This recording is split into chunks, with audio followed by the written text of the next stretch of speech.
মূল প্রশ্নটা সুকান্ত এই জায়গাতে এক হচ্ছে সিভিক ভলেন্টিয়ারদের এই দৌরাত্ম্য, সেখানে লাগাম পড়ানো যাচ্ছে না কেন, এবং এই যে উর্দি চুরি করা তার পেছনে কি উদ্দেশ্য ছিল? তার কারণ কোর্টে এই কথা বলা হচ্ছে যে একাধিক জায়গায় অ্যাক্টিভিটি করেছে নীরজ সিং, উর্দিটা চুরি করলো কি কারণে, কি উদ্দেশ্য ছিল, তার কি ধারণা কিছু পাওয়া গেল সুকান্ত? দেখো, পুরোটাই এখন এই মুহূর্তে স্পষ্ট নয়।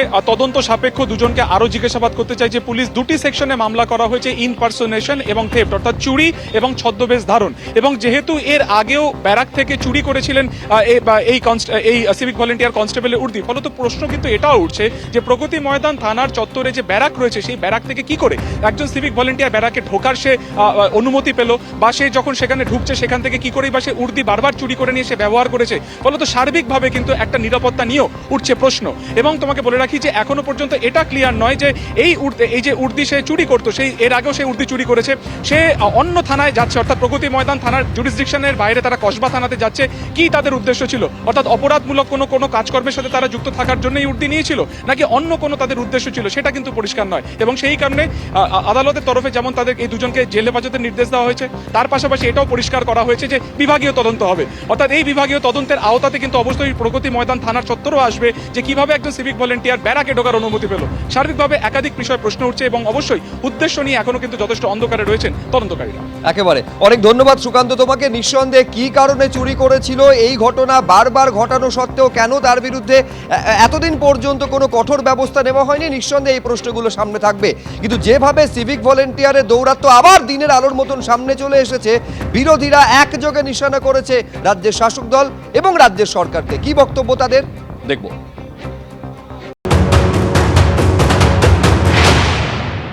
একটা সমান্তরাল প্রশাসন তৈরি করা হয়েছে, সম্পূর্ণভাবে দলীয় একচেটিয়া একাধিপত্য প্রতিষ্ঠা করবার জন্য। এটা তৃণমূল কংগ্রেসের কর্মসূচির মধ্যে পড়ে।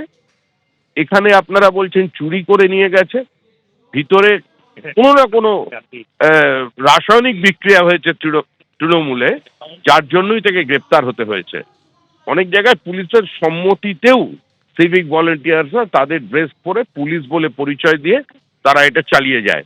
এবং এক্ষেত্রে সিভিক ভলেন্টিয়ার্সরা যা করে চলে, পুরো নির্বাচনকে কেন্দ্র করে বিভিন্ন প্রার্থীদের ভয় দেখানো, নমিনেশন প্রত্যাহার করে নেওয়া, কাউন্টিং স্টেশনে গন্ডগোল তৈরি করা, এই সমস্ত সিভিক ভলেন্টিয়ার্সদের কাজ। বহু জায়গায় তো অসহায় এসআইরা বলছেন যে আমাদের থেকে বেশি অস্ত্র সিভিক ভলেন্টিয়ার্সদের কাছে আছে, তারা আমার কথা শোনে না, উত্তর 24 পরগনা নেতাদের কথা শোনে। যার উপরে তৃণমূলের আশীর্বাদ আছে সেই গ্রেপ্তার হবে না। নিজেদের রাজনৈতিক সমীকরণে একটু পিছনের দিকে চলে যাওয়া যারা আছে, তাদের ওপরে এগুলো চলে। এগুলো তো টিপ অফ দি আইসবার্গ। এরা তো সিভিক পুলিশ, সিভিক ভলান্টিয়ার নোমেনক্লেচারটা চেঞ্জ করে দেওয়া হলো একটু কায়দাবাজি করার জন্য। সঞ্জয় রায় অভয়াকাণ্ড, সে সিভিক পুলিশ। এই কদিন আগে পাঁশকুড়া ওই যে বাচ্চা ছেলেটি আত্মহত্যা করলো, অভিযুক্ত সিভিক পুলিশ। আর এখানে পুলিশের পোশাক চুরি করে সেই পোশাক ব্যবহার করে যা যা কাণ্ড করার সিভিক পুলিশ।